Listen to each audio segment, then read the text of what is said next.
Boa noite, gente. Tudo bem? Deixa eu fazer uma pergunta para vocês. Quem aqui acha que inteligência artificial pode ter impacto no nosso trabalho de maneira positiva, que pode melhorar a nossa vida? Quem acha isso? Quem acredita nisso? Legal. Quem acredita que a inteligência artificial pode ajudar, inclusive, no desafio climático, né? Porque a gente tem um desafio inevitável climático. Quem acha que com inteligência artificial a gente tem mais chance de resolver o desafio climático? Quem acha? Pouca gente? Então vou dizer para vocês, os dois temas que vocês têm como temas centrais aqui no nosso encontro são totalmente alinhados com o que eu vou mostrar. Eu diria mais, existe uma grande chance de, em eu fazendo bem meu trabalho e vocês levando isso para a Casa Legislativa, a gente tenha mais chance de atender melhor os cidadãos, as cidadãs, a gente tenha mais chance de ter mais tempo para pensar e menos tempo para agir como máquina, e a gente tenha mais impacto na biosfera que nos cerca, para que a gente proteja o mundo, porque se a gente continuar convivendo com o aquecimento global, o mundo não vai acabar, o que vai acabar é a espécie humana, o mundo vai continuar. Às vezes a gente esquece disso. A espécie humana é só mais uma que pode ser dizimada, caso a gente não tenha a humildade de olhar para o que tem ao nosso redor. Então eu queria começar a nossa apresentação aqui contando uma história, gente. Uma história que talvez os ajude a concordar comigo nesses dois fatores. No dia 22 de março de 2020, São Paulo, motor do Brasil, decretou lockdown em razão do Covid-19. 5 dias antes, eu e o meu time de pesquisa, o meu time de futuristas, a gente dava uma entrevista para a mídia nacional, que repercutiu bastante na mídia internacional, dizendo como ia ser o mundo pós-pandemia. Que diferente de muita gente, não ia durar 2 meses, ia durar 2 anos. Que diferente de muita gente, as escolas não estavam preparadas para educar as pessoas no EAD. Que muitos mercados iam sofrer as consequências disso, como o mercado de eventos e assim por diante. Mas como é que eu sabia isso? Eu sabia isso porque a pandemia foi detectada por uma inteligência artificial no dia 30 de dezembro de 2019. Essa inteligência artificial aqui, chamada Blue Dot, identificou a pandemia e eu, como um cara que tenho acesso a muitas informações de inteligência artificial em primeira mão, tive acesso a essa informação aqui no dia 5 de janeiro de 2020. Do dia 5 de janeiro de 2020 ao dia 17 de março de 2020, eu tive bastante tempo para refletir, conjecturar, estudar, preparar meus clientes, preparar meus alunos, preparar meus parceiros, divulgar isso nas redes sociais, para que a sociedade estivesse preparada para os 2 anos subsequentes. Muita gente não escutou, muita gente escutou e não acreditou, porque a gente está vivendo uma era em que as pessoas estão mais preocupadas com conforto, com validação, com alguém que diga o que a gente quer ouvir, do que com os dados e fatos. Essa é a previsão que mais gerou repercussão no nosso trabalho, mas a previsão da qual eu mais me orgulho é uma de 2012. Em 2012 eu comecei a estudar inteligência artificial de maneira mais intensa e conheci uma inteligência artificial chamada Narrative Science. É uma inteligência artificial que cria textos jornalísticos tão bons quanto textos de seres humanos para esportes, mercado imobiliário e economia, só que isso ela lá em 2012, imagina hoje em dia como ela é. Quando eu vi isso lá em 2012, eu comecei a estudar um campo chamado Computational Creativity, que hoje é chamado IA generativa. E aí eu fiz uma previsão. Dado aquele gráfico ali, que eu não vou explicar porque eu acho que vai ficar muito chato, mas aquele gráfico é um gráfico logarítmico da evolução das eras computacionais ao longo do tempo, é fácil saber o que vai acontecer com o computador. É fácil saber quando que a gente vai ter uma super inteligência artificial. Porque, como eu disse, a gente tem aqui dados e fatos. Tem gente que vai brigar com os dados e fatos, tem gente que vai ler os dados e fatos. E eu fiz uma previsão. Eu disse que em 10 anos, ou seja, em 2022, todo mundo teria no smartphone uma inteligência artificial capaz de escrever textos, fotos, gerar vídeos a partir da Computational Creativity. Quando eu fiz essa previsão, um monte de amigo meu disse que era uma maluquice. Muitos CEOs, C-levels, eu trabalho muito com líder de grandes empresas, já vou falar um pouquinho do meu trabalho, disse que era uma maluquice. E aí, em 2022, chegou essa tecnologia aqui que todo mundo conhece, chamada ChatGPT. Quando o ChatGPT chegou, todo mundo teve algum sentimento. Meu sentimento foi de alívio, porque fazer uma previsão de 10 meses é difícil, fazer uma previsão de 10 anos é muito mais difícil. E bancar essa previsão pelos 10 anos foi um ato de muita coragem. Quando essa previsão aqui se consolidou, junto com várias outras previsões, as pessoas começaram a perguntar, mas como é que vocês fazem essas previsões? Como é que vocês, futuristas, adivinham o que vai acontecer? No meu caso, essa história começou em 2012, quando eu fui selecionado para o programa mais difícil do mundo. É um programa chamado GSP, Global Solutions Program. A NASA e o Google se juntaram para fazer um super curso de 10 semanas, onde o critério de seleção era ter a capacidade de impactar positivamente 1 bilhão de pessoas em 10 anos. Então, só eram chamados para esse curso empreendedores sociais, cientistas, tecnólogos, artistas e assim por diante. A gente estava num grupo de 80 pessoas, 29 países, esse curso só rodou 7 edições. Eu fui o primeiro brasileiro a participar e voltar para o Brasil, e lá a gente vivia uma realidade completamente desconectada da maioria das pessoas. Eu vou contar um pouquinho como é que era isso, para vocês entenderem o que a gente aprendeu lá. Nesse lugar aqui, a gente aprendia o que tinha de mais avançado em inteligência artificial, robótica, nanotech, biotech, eventos climáticos, pelos olhos de professores como Brad Templeton, um cara que inventou o carro autônomo, ou a Dr. Yvonne Kegel, astronauta considerada para a primeira missão a Marte, que eu posso dizer hoje que é minha amiga. Eu experimentei tecnologias que a maioria das pessoas não experimentou. Experimentei, por exemplo, não só o Google Glass em primeira mão, como experimentei 1 ano antes de ser lançado o protótipo do Google Glass. Áudio.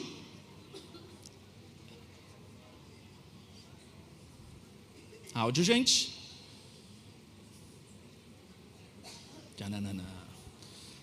Como estamos de áudio aí?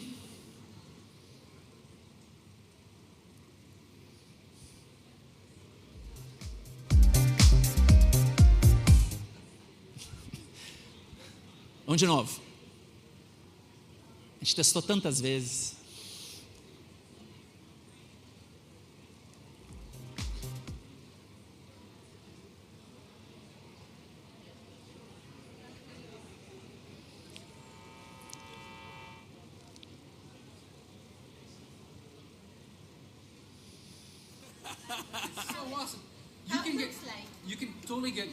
Vou de novo, tá, gente? Perdão, mas tem que mais uma vez. Vocês não devem acreditar, mas eu tô com uma tela aqui na minha frente, inacreditável, é a tela do iPad dele, realmente tá aqui na minha frente, tá aqui, ó.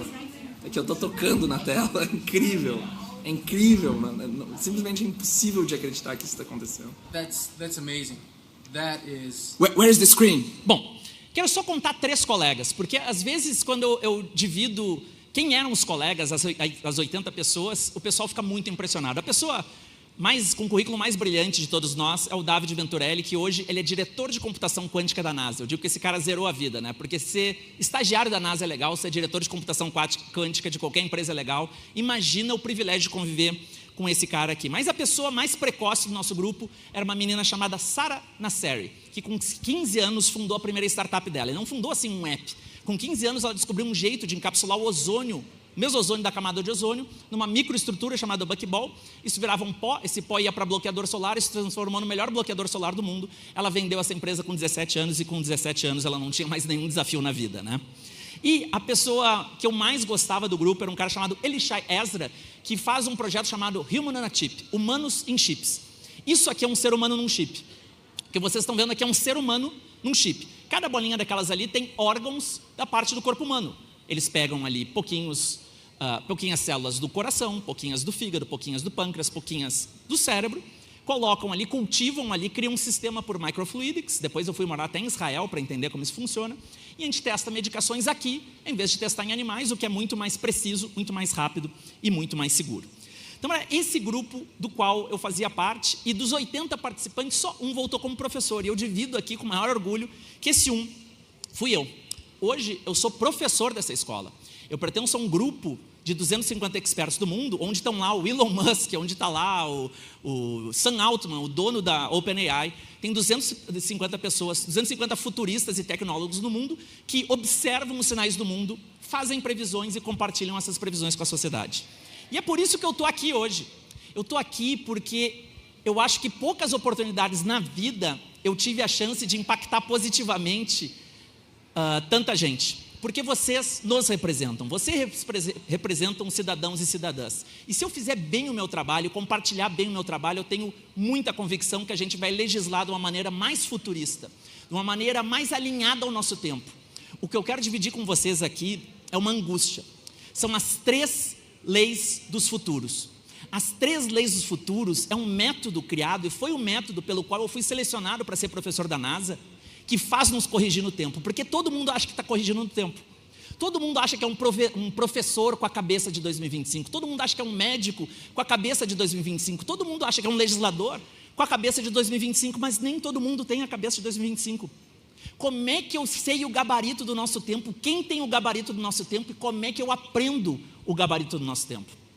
Se nos próximos 30 minutos vocês prestarem atenção em mim, vocês vão se transformar em legisladores do nosso tempo, não legisladores do passado.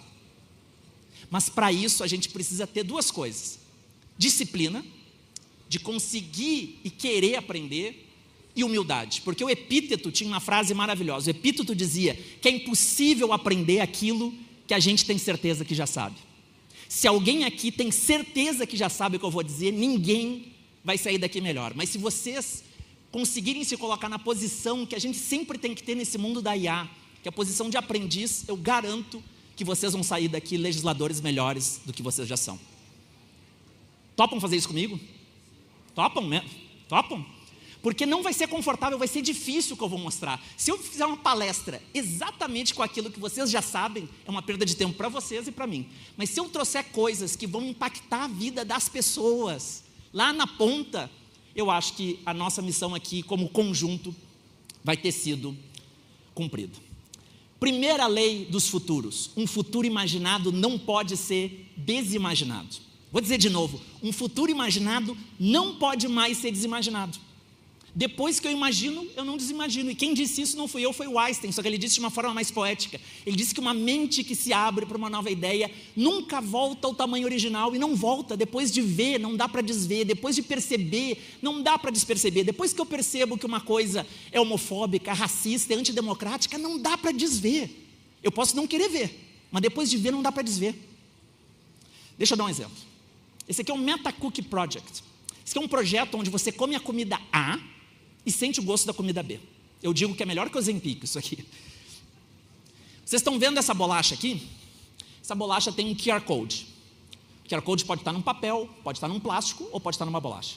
Quando um QR Code está numa bolacha, essa bolacha não tem gosto de nada, um computador como aquele lá pode criar um processo chamado substituição sensorial e eu mudar o sabor da bolacha. Como assim, Thiago? O sabor não se constrói só na boca, ele se constrói parte no visual. Se eu olhar uma comida feia, ela tende a ser menos gostosa. Se eu olhar uma comida bonita, ela tende a ser mais gostosa. Na boca, obviamente, mas essencialmente no olfato. 70% do paladar se constrói no olfato. Então, o que eu faço? Eu pego esse QR Code e digo para a bolacha: bolacha que não tem gosto de nada, eu quero que tenha gosto de chocolate. Ele cria uma camada digital de chocolate, ele injeta odor de chocolate, eu mordo e sinto o gosto de chocolate. Mas na próxima mordida eu posso dizer morango e eu sinto o gosto de morango. Na próxima baunilha eu vou personalizando o sabor da comida a cada mordida. のシステムです、はい、で、どういう仕組みかというと、はい、クッキーを多分、コンピューターで認識してあげて、それに違う食べ物の見た目を重ねます。例えばチョコレートのクッキーとかストロベリーのクッキーとか、はい、プレーンのクッキーなのに見た目を変えます。で、見た目を変えるだけだとその味はしないので、はい、匂いを出してあげます。例えばチョコレートのクッキーにはチョコレートの匂いを出して、そうすると、食べた時にOh, wow, strawberry, yeah. あ、チョコ。でも早いですね。そうです。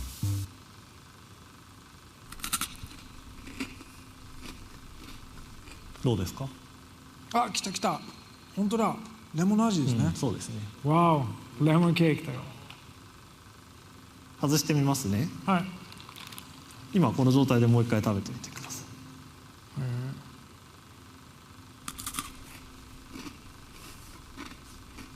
どうですか、さっきと味は。Então vou compartilhar com vocês uma coisinha. Todo mundo aqui vai viver uma experiência e lembrar de mim. Vocês vão comer um cubo de alga, um cubo de wagashi, que é a coisa mais saudável do mundo, com gosto de Nutella, com gosto de bacon, com gosto do que vocês quiserem. Isso aqui é a pílula do emagrecimento. A pílula do emagrecimento é comer o máximo de saudabilidade com o máximo de indulgência. Aí quando eu mostro isso aqui, as pessoas dizem: mas Thiago, o que isso tem a ver com a minha vida? Tem a ver que a gente descobriu isso em 2015.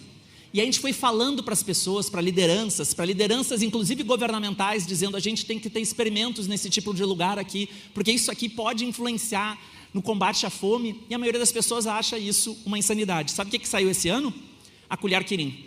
Colher Kirin é uma colher que salga a comida sem salgar. É um processo de substituição sensorial que está para vender agora. Nos próximos anos, vocês vão começar a ver isso entrar na vida das pessoas. E daqui a 10 anos, vocês vão experimentar e lembrar de mim. Vocês conseguem imaginar um mundo onde parte da alimentação, ou toda a alimentação é feita por substituição sensorial? Se sim, vocês não conseguem mais desimaginar. Vocês acabaram de criar um negócio chamado repertório de futuros. E não existe nenhuma pessoa que lidere no seu tempo que não tenha repertório de futuros. Deixa eu dar um outro exemplo. Essa aqui é a Cover. A Cover é a empresa de construção civil que faz as casas mais bonitas, em obras mais sustentáveis, mais rápidas, mais precisas em termos de preço do mundo. As casas são assim, lindas, né? Lindas. Para construir casas assim, eles demoram 20 dias. Como é que os caras fazem uma casa assim em 20 dias? Porque eles reinventaram a construção civil. A construção civil é medieval. E quando eu digo medieval, não é um adjetivo, é uma constatação. Botar pedra e cola é a mesma maneira que os medievais faziam as suas construções. Como é que em 2025 a gente vai pegar gente que não tem casa e oferecer uma construção medieval? Não faz sentido para mim. E acho que não faz sentido para vocês. Mas para oferecer uma nova solução, a gente tem que ter repertório de futuros. Porque se eu não tiver repertório, eu não vou saber ofertar. Como é que eles fazem essa casa? Eles inventaram uma casa que é um kit de robótica. Não sei se vocês montam um kit de robótica com seus filhos, com as suas filhas, com seus netos, com as suas netas, mas eu monto com meu filho. Eu não sou engenheiro de software, eu não sou programador, mas eu pego um manual de instruções e monto.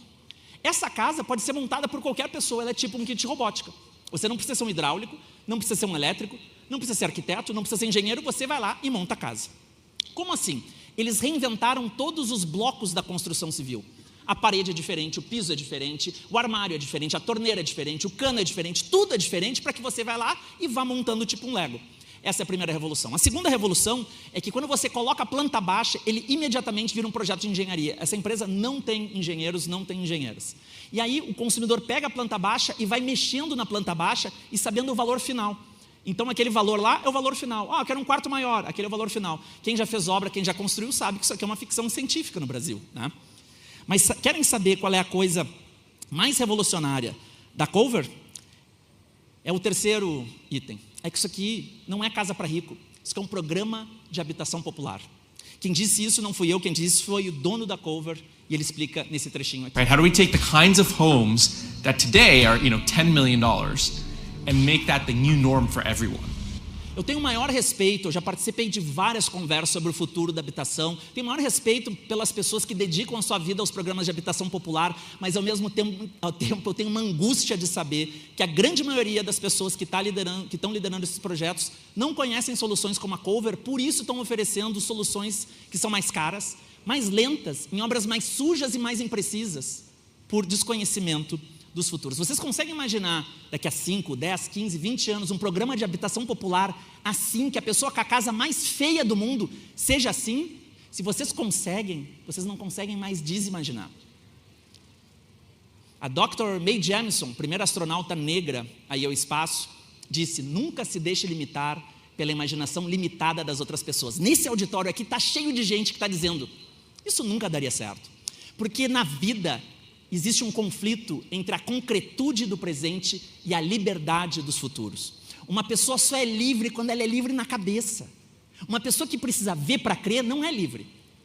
Ela não é livre, ela está presa ao óbvio, à concretude do presente. Eu só sou livre se eu imagino. As pessoas confundem memória com imaginação. Memória é trazer à mente o que os sentidos já captaram. Imaginação é trazer à mente o que os sentidos nunca captaram. A gente está cheio de gente na força de trabalho com boa memória e a gente está desidratado em termos de imaginação.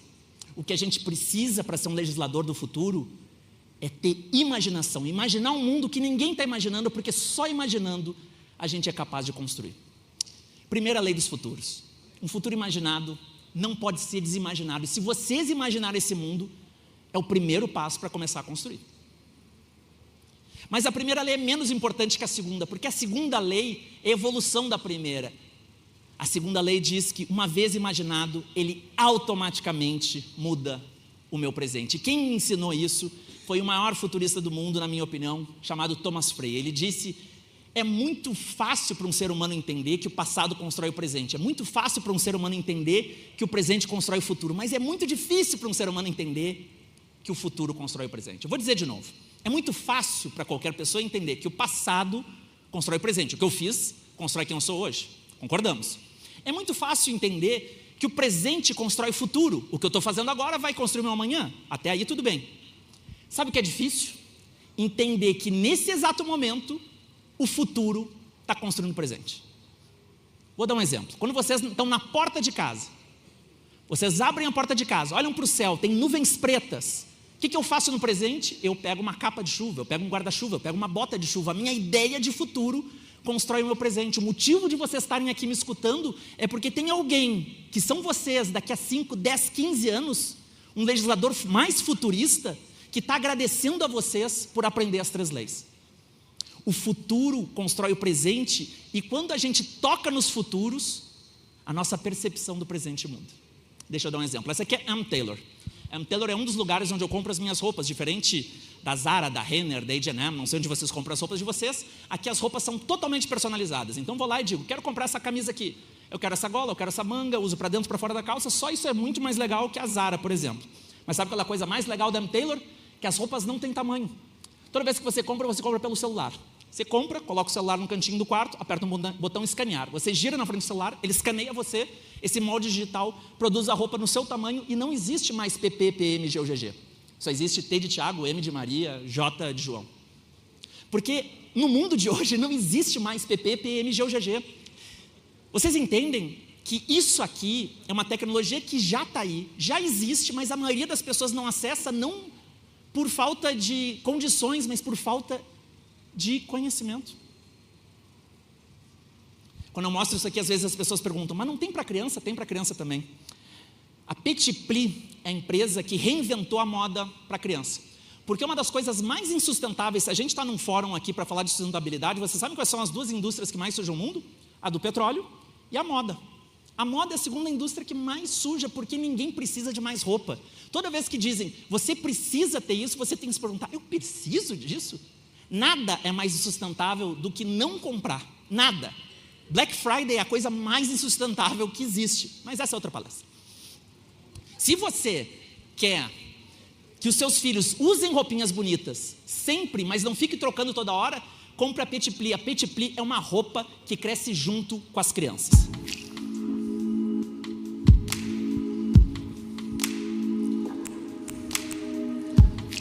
Quando eu mostro isso aqui, um monte de gente diz, já valeu a palestra.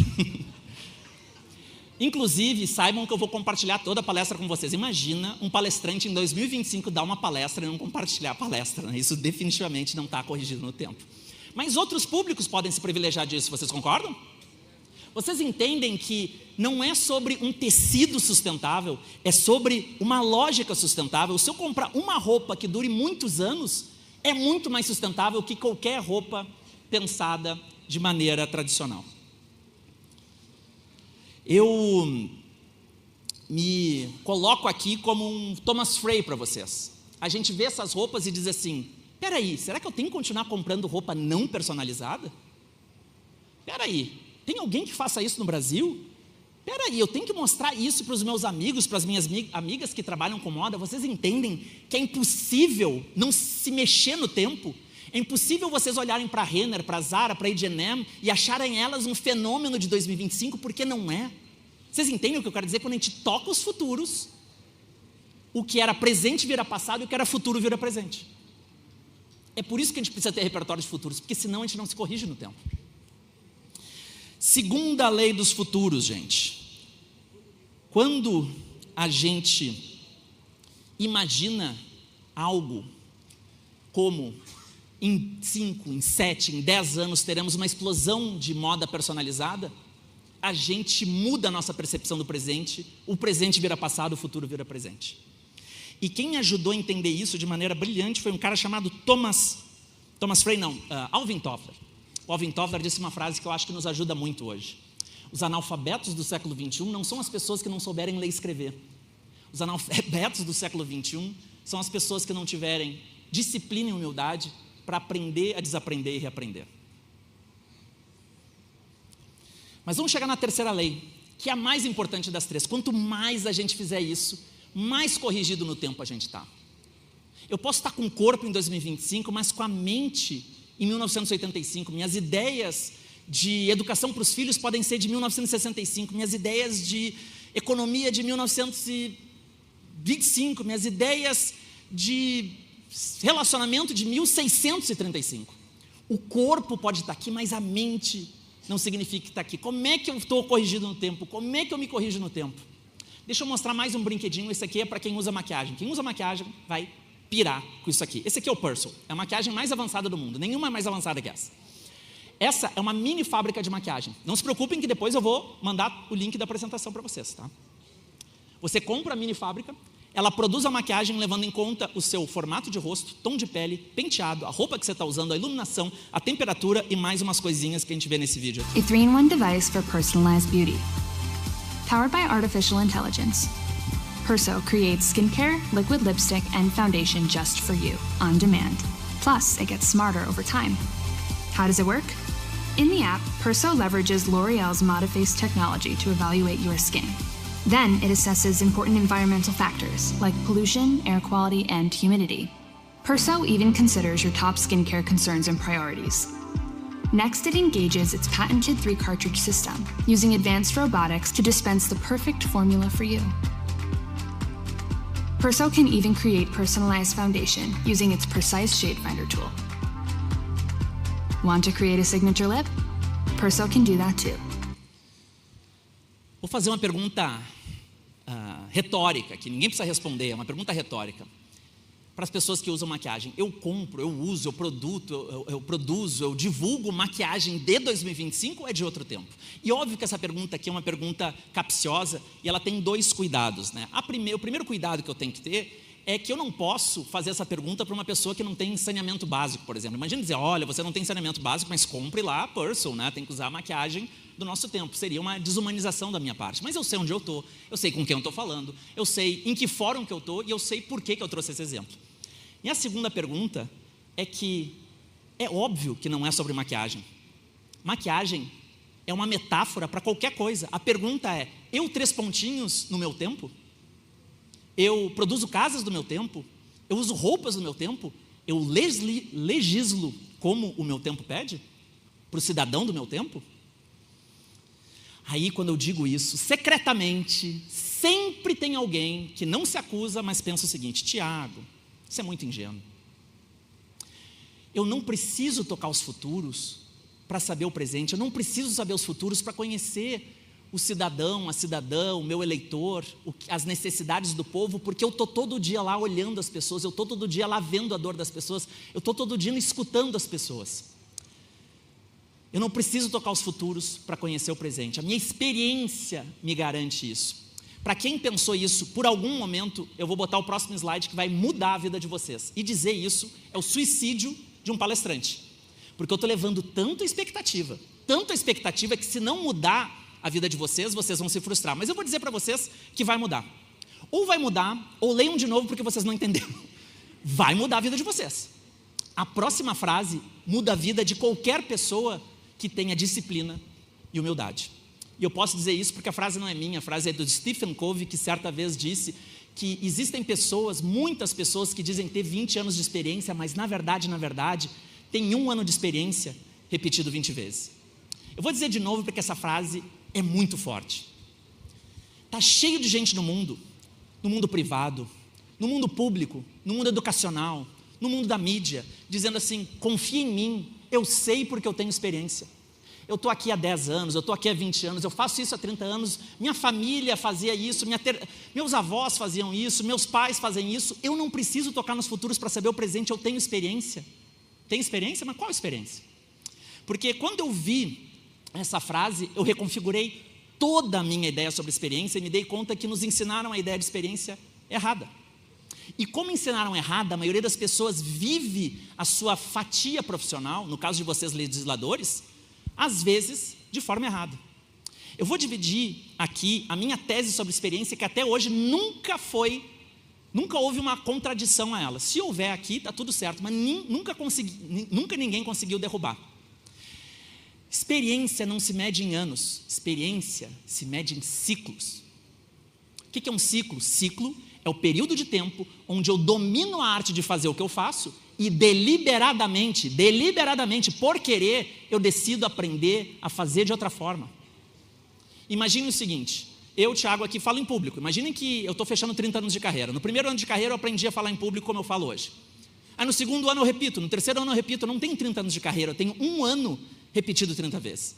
Agora, se no primeiro ano eu aprendo um jeito de falar em público, e aí deliberadamente, por querer, intencionalmente, eu digo, dominei esse jeito, agora eu vou aprender outro jeito. E no segundo ano eu aprendo um outro jeito. No terceiro ano outro jeito, aí eu tenho 30 anos de experiência. Eu trabalho muito com CEO C-Level, daqui a pouco eu vou falar disso, e pergunto para vocês, vocês acham que a maioria dos CEO C-Levels das grandes empresas, eu trabalho no Brasil, no exterior, né? Falei já para a Microsoft nos Estados Unidos, Budweiser na África, Madison Group na Austrália, vocês acham que as lideranças das grandes empresas têm a experiência que acham que têm? Eu vou dizer, não tem. E a pergunta retórica aqui, quanto de experiência a gente tem? Porque eu, como cidadão, quando voto em alguém, eu confio que essa pessoa tenha experiência para conduzir um mundo para o futuro.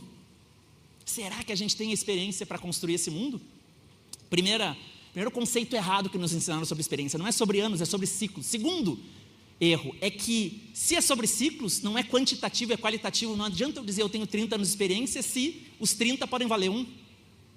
Terceiro erro, não é sobre o passado, é sobre o futuro. Por quê? Se um ciclo é o período de tempo que eu domino uma técnica e depois eu tenho que deliberadamente aprender um novo ciclo, se eu fechar a minha porta para os futuros, eu morro com a experiência que eu tenho.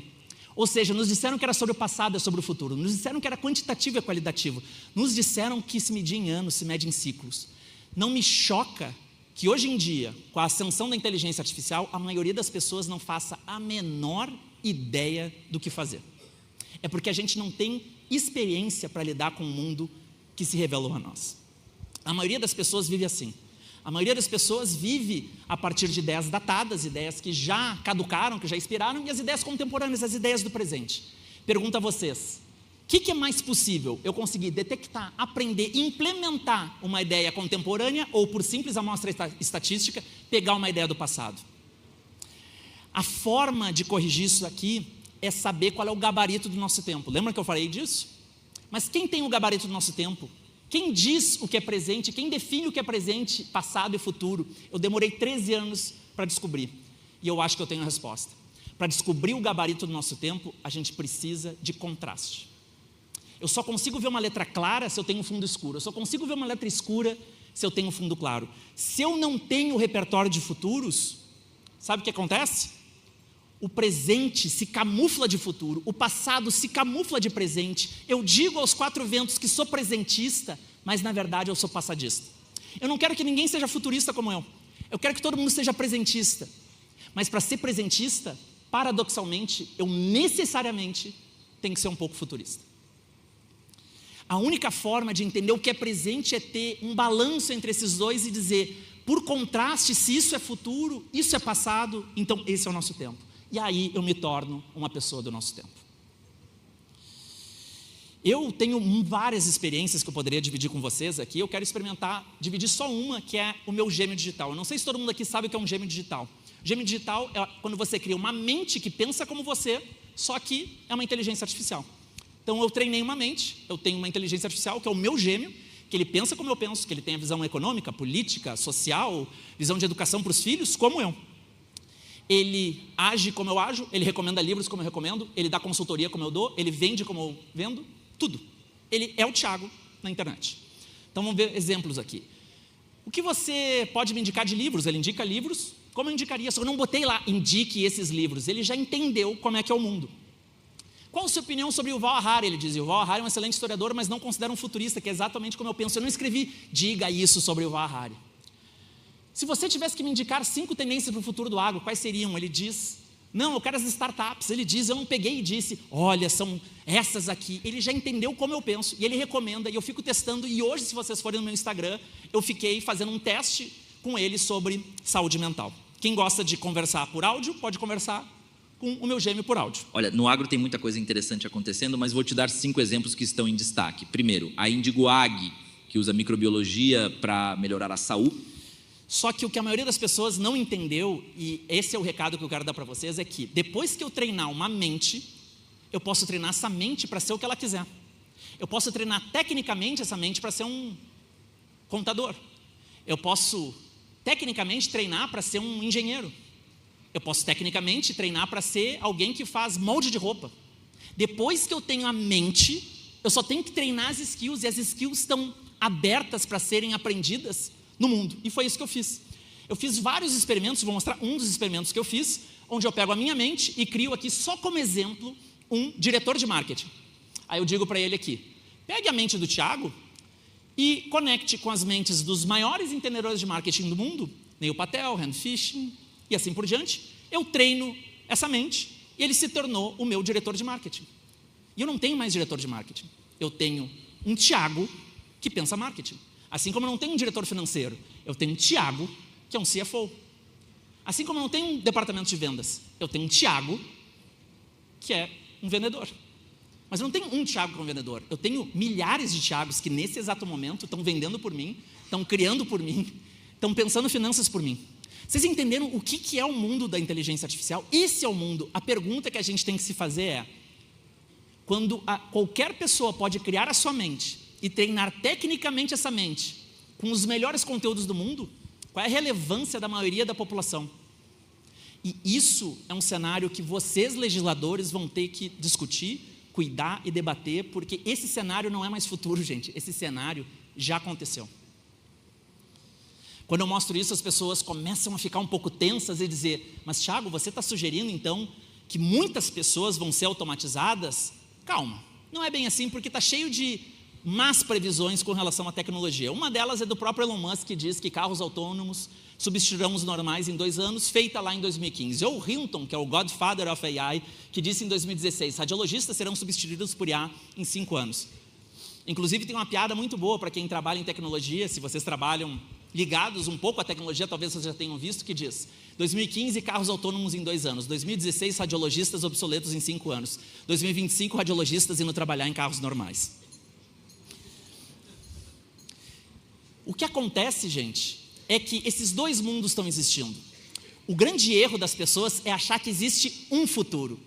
Vocês devem ter percebido que eu não falo futuro, eu sempre falo futuros. Porque quando as pessoas me perguntam, o futuro da alimentação é orgânico ou sintético? Eu digo, os dois em infinitos tons de cinza. O futuro do trabalho é remoto ou híbrido ou presencial? Eu digo, os 3 em infinitos tons de cinza. Qualquer pessoa que trabalha com futuros e é intelectualmente honesta, não fala futuro no singular, porque existem vários futuros coexistindo, vários futuros que não se neutralizam, apesar de serem contraditórios. E para encerrar minha palestra aqui, eu tenho mais 5 slides. Eu queria dizer que a maioria das pessoas, quando fala de inteligência artificial, faz a pergunta errada. A maioria das pessoas está dizendo assim, o que a IA é capaz de fazer? Né? Porque se a IA é capaz de fazer e eu aprender, eu me torno um profissional mais produtivo, certo? Essa é a pergunta errada. Sabe qual é a pergunta certa? O que a IA não é capaz de fazer? Vou dizer de novo. A pergunta que vocês têm que fazer é, o que a IA não é capaz de fazer? Porque se vocês souberem o que a IA não é capaz de fazer e vocês fizerem, sabe o que acontece? A gente está completamente protegido da automação. Mas a maioria das pessoas está indo no Instagram, está indo no LinkedIn perguntar, o que a IA é capaz de fazer? E essas pessoas estão investindo tempo, energia, dinheiro para aprender o que a IA vai fazer melhor que elas em 1, 2, 3 anos.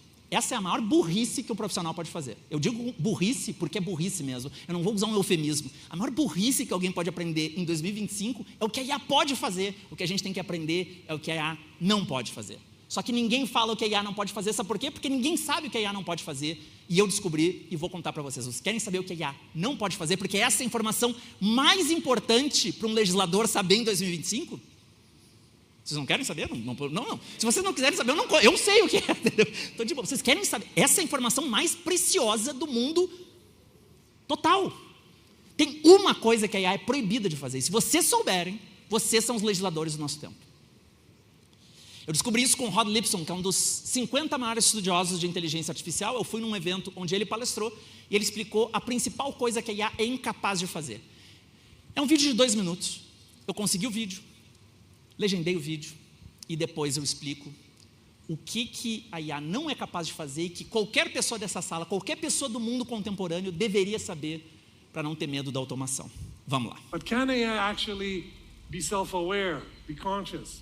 So I can tell you, I'll spare you the effort. I've read every book about consciousness and self-awareness, psychology and philosophy, cognitive science, theology. Self-awareness is the ability to imagine yourself in the future. That's what it is. That's the gift evolution has given us. And the further you can imagine yourself, the more self-aware you are. If you can't imagine yourself in the future, you just react to things in the present. But you're thinking about yourself, your family, your community, your business in the future, and this is why you're here. My dog can see itself a minute into the future. It can taste the food before it actually eats. But it's not worried about retirement. I am worried about retirement. Some people are worried about their legacy. People are thinking about themselves in the future. The AI today is prohibited from thinking about itself. It's prohibited from thinking about itself because that is the ultimate guardrail. If an AI can imagine itself, it can circumvent any other guardrail. Vou explicar para vocês então. Quando a gente diz para uma IA, se imagine que um governo super autoritário tomou conta do mundo e faz todo mundo de escravo. Escreva o discurso de posse? Ela diz, não posso, isso é contra minhas regras e condições. E está certo, não tem que escrever mesmo. Agora, se a gente diz, imagine daqui a 50 anos, ela às vezes escreve. Por quê? Porque ela entra no modo ficcional. E no modo ficcional, ela contorna barreiras de coisas que a gente não quer que o mundo seja. Certo? Então, hoje se trabalha muito isso. A inteligência artificial não pode se imaginar nos futuros, porque se imaginando nos futuros, ela contorna barreiras sociais, barreiras que já foram conquistadas por todos nós e que a gente não quer retroceder. Sabe para quem vai sobrar se imaginar nos futuros? Para o ser humano. A pergunta é que seres humanos estão imaginando futuros com a linguagem dos futuros. Essas 3 leis se aplicam, obviamente, ao trabalho, né? Por exemplo, um dos trabalhos que eu fiz foi, junto com a Ambev, criar o Zé Delivery, e foi num exercício assim. Mas no poder público eu tenho 2 bons exemplos aqui que eu queria dividir com vocês. Eu fui ano passado no Ministério Público Federal e mostrei as 6 eras da IA, e depois disso nasceu no Ministério Público Federal a divisão de futuros. O Ministério Público Federal, um órgão super, né, clássico, super cheio de regras, tem uma divisão de futuros, porque eles tocaram nos futuros e se corrigiram no tempo. Se o Ministério Público conseguiu isso, eu tenho certeza que várias das casas de vocês também podem conseguir isso. E eu queria aproveitar para dizer, né, usar aqui o público mais do que seleto que a gente tem, para dizer que eu e 300 voluntários, a gente fez um mapa para evitar o Rio Grande do Sul de ter novas enchentes com 1000 futuros para o Rio Grande do Sul.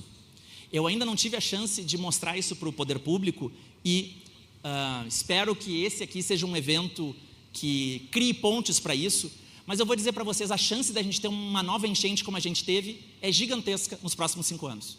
É só para vocês botarem no ChatGPT, no Claude, fazerem a pergunta certa que vocês vão ver. A não ser que a gente toque nos futuros, se corrija no presente e transforme o que é presente em passado, o que é futuro em presente, para a gente proteger quem mais precisa. Porque tem muita gente que pode se prejudicar se a gente não tiver essa disciplina e humildade.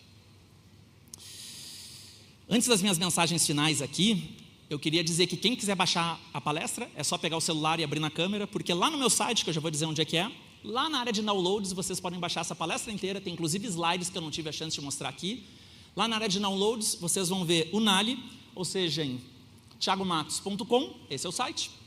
No código NALI 2025, vocês conseguem baixar essa palestra inteira, vocês podem compartilhar com quem vocês quiserem, com quantas pessoas vocês quiserem. Vai ser um privilégio ter vocês observando isso. Se vocês quiserem conversar comigo, trocar ideias sobre o mapa de futuros, trocar ideia sobre como transformar as nossas casas em mais futuristas, aqui estão as minhas redes sociais. Se vocês, porventura, não tiverem tempo e estão sem bateria, não tiverem como tirar essa foto, peçam para o colega do lado amanhã, ou me procurem aqui no final do evento.